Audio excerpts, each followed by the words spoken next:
muchísimas gracias por estar aquí en la Galería Sicardi y por aceptar esta entrevista. Yo quisiera un poco hablar sobre la trayectoria de lo que ha sido tu obra, y me gustaría empezar por saber cuáles han sido tus influencias. Sé que Tapies ha sido un artista importante en tu carrera. Si nos puedes hablar de él, de cómo te relacionas con el trabajo de él y qué otras personas te han influenciado. En Buenos Aires era difícil ver arte concreto, porque eran años de gobiernos militares y el arte concreto estaba relacionado con el Partido Comunista y demás, así que estaba prescrito. Y había mucha pintura expresionista, como trasvanguardia y neopintura, como Guillermo Cuitca y excelentes artistas, pero que yo no me sentía identificado. Así que las influencias al principio fueron por afuera de la pintura. Por ejemplo, la experiencia de la ciudad grande y monstruosa como es Buenos Aires o San Pablo o México, y también lo que tiene que ver con los libros, ¿no? Ya que no veía exposiciones que yo me sintiera identificado, tenía que ver con el material que llegaba a mis manos. Y también debo decir que fue muy importante cosas por afuera de las artes visuales, por ejemplo, músicos.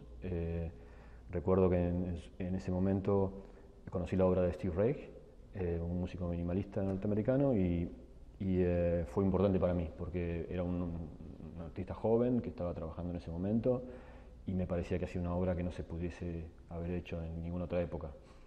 Y también la literatura, ¿no? de leer traducciones o literatura en español. Aprendí a enfocarme en el tono de las obras, ¿no? Siempre me resultó exacta las palabras de Flaubert, ¿no? Cuando habla de que cada forma tiene una manera precisa de ser dicha, ¿no? Y hay que encontrar esa manera de decirla. Ese rigor me sentí identificado y fue importante para mí en esos años, ¿no? Lo que mencionabas de Tapies también, sí, fue en el inicio, cuando era muy chiquito. Me influenciaban Paul Klee y Tapies, y después inmediatamente Jean Dubuffet, ¿no? El arte bruto me daba una posibilidad de encontrar aire fresco en las formas y en la generación de narrativas que no encontraba en el arte de los museos y las galerías. Así que también le debo bastante al artista francés. Entonces empiezas tú con tu obra, empiezas a producir tu obra y empiezas a hacer, bueno, pues, las exploraciones que le pertenecen a esta curiosidad del artista, y vas formando varias series. ¿Cómo llegas a esas series? Sí, después de esto que te cuento, ¿no? Un poco después, porque en ese momento eran años de formación, inicié mi primer serie que considero cerrada y que funcionaba, que me sentía identificado, que consistía en un sistema de representación que se decidía en el principio de la serie y se mantenía constante durante todo el proceso de realización de las obras, ¿no? Esa idea de un sistema de representación fijo, inamovible y que se respeta durante toda la serie se mantiene hasta ahora, ¿no? Hasta ahora he hecho 4 series. En la galería aquí aquí en el fondo tenemos un ejemplo de la última serie, que son Carbonillas, y el sistema de representación es la perspectiva tradicional, ¿no? Un punto de fuga y la representación de esa perspectiva. Y generalmente ese sistema de representación está relacionado también con un material, un procedimiento que se mantiene también, se decide al principio y para siempre, digamos, de la serie. Y en el caso de esta última, se trata de una herramienta imprecisa como es el carbón, y que contradice un poco y produce una tensión con el origen de los dibujos, que son dibujos perfectos hechos en la computadora, en un programa vectorial 3D, o sea que el origen es perfecto y la realización es imperfecta. Y me parecía que esa tensión era necesaria para esta serie. Hay unas series que utilizas el color y otras que no utilizas el color. Sí, eso fue, el tema del color fue abandonado tempranamente, digamos, en mi primer serie era colores muy fuertes y todos juntos en el mismo campo. Ya en la segunda serie el color ya se limitaba a un fondo, más o menos gris, más o menos cálido o frío, pero un gris 5 para que se evidenciaran las líneas blancas y las negras, un fondo que fuera un promedio de esos dos valores. Y ya en la tercera serie desaparece ese fondo y solo queda el blanco y el negro, ¿no? Así que es un proceso de pérdida de ese factor de la pintura que es esencialmente el vehículo de seducción de la pintura, ¿no? Si uno piensa en el color, es lo primero que uno ve de una pintura antes de empezar a leer los signos o la iconografía o lo que fuere. El color se impone apenas uno se aproxima a la pieza, ¿no? Y ese es el elemento por definición seductor. Y me parece que mi trabajo intenta eso, ¿no? Atraer sin seducir, ¿no? Producir algún tipo de interés o un tipo de inquietud, pero sin elementos de seducción. Claro, si pensás imagínate que vas a la pinturería, compras un pote de pintura roja, lo abrís y es el olor, el color así brillante, te lo querés tomar, ¿no? Es como muy seductor, le agregas un chorrito de blanco, lo mezclas y es siempre placentero, ¿no? Es como la pintura parte de un piso de seducción muy alto por el mismo material, ¿no? El óleo cuando uno lo pone en la paleta ya es lindo de por sí, es sensorial y físico la atracción que el color produce y la materia produce en las personas. Me gustan los artistas que intentan la paradoja de trabajar con pintura, pero que ser menos seductores que la pintura, ¿no? Pasar por debajo de ese umbral de seducción que el color significa. Digamos, yo lo intenté, bueno, mi decisión fue, una de las decisiones fue en ese sentido, eliminar el color progresivamente, pero para ser realmente duro y seco como es mi aspiración, debería haber también eliminado en mi trabajo el ornamento, ¿no? La repetición produce un ornamento que también es seductor, ¿no? Así que todavía me falta para ser suficientemente duro. Y cuando tú dices que quieres ser suficientemente duro y seco, ¿cuál sería, digamos, el ideal? ¿O aún estás por descubrir? Aún estoy lo estoy buscando todavía, porque del ornamento no logré desprenderme, ¿no? La idea, lo que me gusta generar en las personas cuando ven mi trabajo es una inquietud, una atracción, no entender del todo lo que está pasando, pero al mismo tiempo que sientan que algo sí ocurre, ¿no? Que no es absolutamente abstracto, no es absolutamente formalista, sino que algo de índole afectiva o del recuerdo de las formas, del recuerdo colectivo de las personas que tienen de las formas, algo de eso ocurre y que entonces te quedes a leer lo que pasa en la superficie de la tela o del papel. Pero eso lo quiero lograr sin ser obvio en los signos que emito, ni muy halagador de la retina del espectador. Quiero ser seco. Pero ahí entras en una paradoja porque quieres ser seco y a la vez quieres seducir. Sí, digamos, atraer sin seducir, ¿no? Que por ejemplo en una discoteca sería un fracaso total, porque quedarse así parado y esperando que las chicas vengan sería como una mala estrategia, pero en mi pintura sí lo intento. Ya que estamos en el tema de las paradojas, también hay otra cuestión que aprecio de tu obra, es que por un lado hay un orden, pero por otro lado hay un caos, hay confusión. Entonces se están jugando dos aspectos importantes. Es las líneas, los ejes, los andamios, ¿no? El andamiaje que tiene la obra te llevan a un orden, pero a la vez te dan un poco la sensación de desorden. Sí, creo que mi trabajo tiene infinitas influencias y se alimenta de muchas cosas que tienen que ver con la experiencia de la ciudad, ¿no? Las ciudades grandes son monstruos enormes que emiten señales y signos todo el tiempo y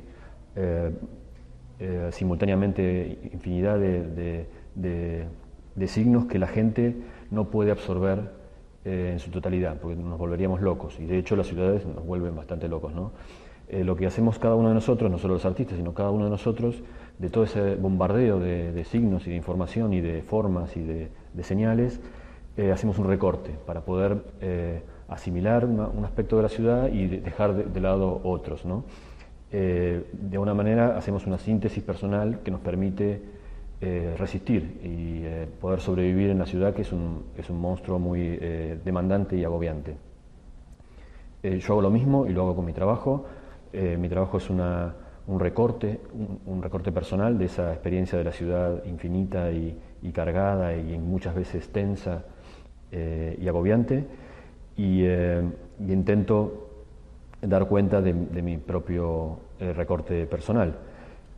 Sin duda que una de las influencias más claras es la arquitectura y la forma que adquiere las ciudades, el urbanismo planificado o el urbanismo espontáneo de las ciudades nuestras, y los edificios particulares, ¿no? En Buenos Aires es una ciudad que tiene ejemplos purísimos de cada uno de los estilos. Es como una especie de catálogo. Una cuadra puede ser un catálogo de estilos muy puros, y los híbridos y las mezclas, todas las mezclas que se te ocurran, ¿no? Y de alguna manera también pienso que mi trabajo es una celebración apagada de la diversidad, ¿no? Celebro la mezcla y la impureza de todos los estilos que funcionan al mismo tiempo y de todas las influencias al mismo tiempo. Me identifico con esa definición.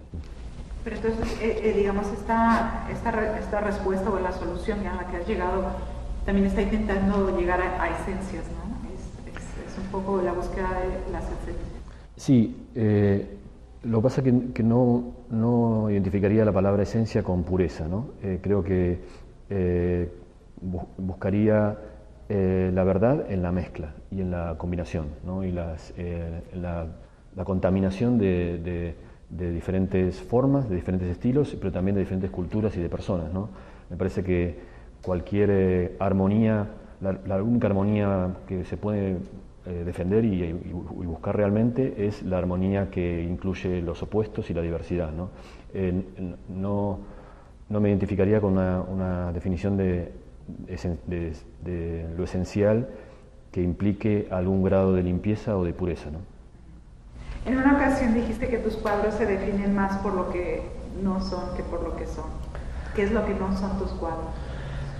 Creo que tiene que ver con, no me acuerdo bien en el contexto que lo dije, pero debe tener que ver con que la información de mis cuadros es bastante escueta. Mis cuadros son silenciosos, ¿no? Los títulos son números y no hay muchas explicaciones en la iconografía o en los signos, no son muy evidentes, como te decía antes, así que hay muchas cosas que podría hacer con este repertorio formal, con este elenco de formas y de estilos que manipulo, que podría ser más claro y más evidente y más narrativo, de una manera más elocuente, y sin embargo todo el tiempo estoy privándome de decir cosas, ¿no? O decirlo con extrema claridad o extremo contraste, ¿no? Intento sugerir. Pablo, ¿qué es lo que buscas tú con la dureza, con la pureza? ¿Qué es lo que estás buscando? Porque en tus obras no se sienten muy objetivas, no hay una subjetividad que las está sustentando, no hay emoción, no hay color, ¿no? Ya lo decíamos. ¿Qué es lo que estás buscando ahí? Hablábamos de música, ¿no? de mis años de formación, y no mencioné a un músico que en ese momento fue muy importante, que se llama Yannis Xenakis, ¿no? Un músico contemporáneo griego que producía algo que me atrajo mucho en su momento y que de alguna manera seguí. Él producía una música que se dio a llamar estocástica y que provenía de fórmulas matemáticas muy estrictas, ¿no? La generación de la partitura musical provenía de una razón plena y completa, ¿no? Pero el resultado era absolutamente expresivo. Era tiene obras que se llaman Metástasis y cosas tremendas, son obras muy difíciles de escuchar porque son muy bravas, pero me interesó esa tensión entre el origen puramente racional del material y el resultado espurio, expresivo o muy emocional y cargado, ¿no? Y eso me pareció que había una tensión ahí que me interesaba, porque de hecho la pintura que había, por ejemplo, si hablábamos de Cuitca y de la otra vanguardia en ese momento, eran puntos de partida expresivos, emocionales, y puntos de llegada también que eran igual, ¿no? Era como el pintor, la sensibilidad del pintor que dirigía todo el proceso. En cambio, en la música de Xenakis había esa tensión que en el caso de él es increíble y extrema, y esa idea me sentí identificado, ¿no? En el caso mío no es la matemática, o en todo caso la geometría o la línea dura, pero de todas maneras me considero, a pesar de eso, me considero un artista expresivo, ¿no? A pesar de estas ideas que te estoy mencionando y del origen geométrico de las formas, me considero un artista expresivo. Sí, uno se queda atrapado en ese campo, es un campo visual que logras tú y uno se queda atrapado ahí, pero no es por el color, no, es la línea, la estructura la que te jala y te hace, te llama hacia, o sea, te internaliza, llegas hacia adentro y quieres saber un poco más que hay allá adentro. Sí, yo creo que en el caso de las telas y de los papeles, ¿no? Las pinturas y los dibujos, la proliferación de líneas funciona como un texto, ¿no? Como que la persona se enfrenta a la superficie y con los ojos recorre la superficie en el orden que, bueno, hay muchos estudios sobre qué recorrido hace el ojo, pero el que cada uno quiera, pero como si fuera un texto a ser descifrado, ¿no? En cambio, en las estructuras, como la que hay en esta ocasión en la galería y en otras ambientaciones que he hecho, intento envolver al espectador en una situación de escala más grande y que la obra se perciba no tanto como una página a ser leída con los ojos y el cerebro, sino que se perciba con el cuerpo, ¿no? Que sea un recorrido, un ambiente, como si hubieses puesto música que te rodea en todas direcciones, ¿no? Son dos estrategias diferentes en función de las pinturas y dibujos o de las ambientaciones por otro lado o estructuras, ¿no? Pero ahí también te enfrentas a la paradoja porque por un lado pareciera que las obras son sumamente racionales, sí, y por otro lado uno accede a tus obras casi visceralmente, ¿no? Sí, es mi aspiración, digamos. Yo me concentro en la geometría para que la geometría no sea correcta y que funcione de la manera que debe funcionar, pero con la esperanza, mientras estoy distraído con la geometría y con la corrección geométrica de las formas, que se filtren otros contenidos, ¿no? Como inconscientes o afectivos, y de alguna manera que eso acuda también, recurra a la memoria colectiva del espectador, a la memoria de las formas, de cuando era pequeño, o de la experiencia de cada una de las ciudades, porque el material que me alimenta es el material que también influye a todas las personas, ¿no? La experiencia de la calle y los libros y demás. Así que de alguna manera me concentro en la geometría, sabiendo que a nadie le importa la geometría. Lo importante es que se filtren esos otros contenidos para poder generar el fenómeno de la comunicación, ¿no? No, y lo has generado, lo has logrado y está funcionando. ¿Cómo se llama esta obra? Esta se llama 1301, 1301, que significa, muy simple, que es la primera obra del 2013. La primera obra del 2012 se llama 1201 y así. La segunda de este año, que está abajo, se llama 1302. Pues preciosa, Pablo, muchísimas gracias. ¿Hay algo más que quisieras añadir? No, gracias por invitarme y participar en la revista. Gracias, y gracias a la Galería Sicardi por esta entrevista.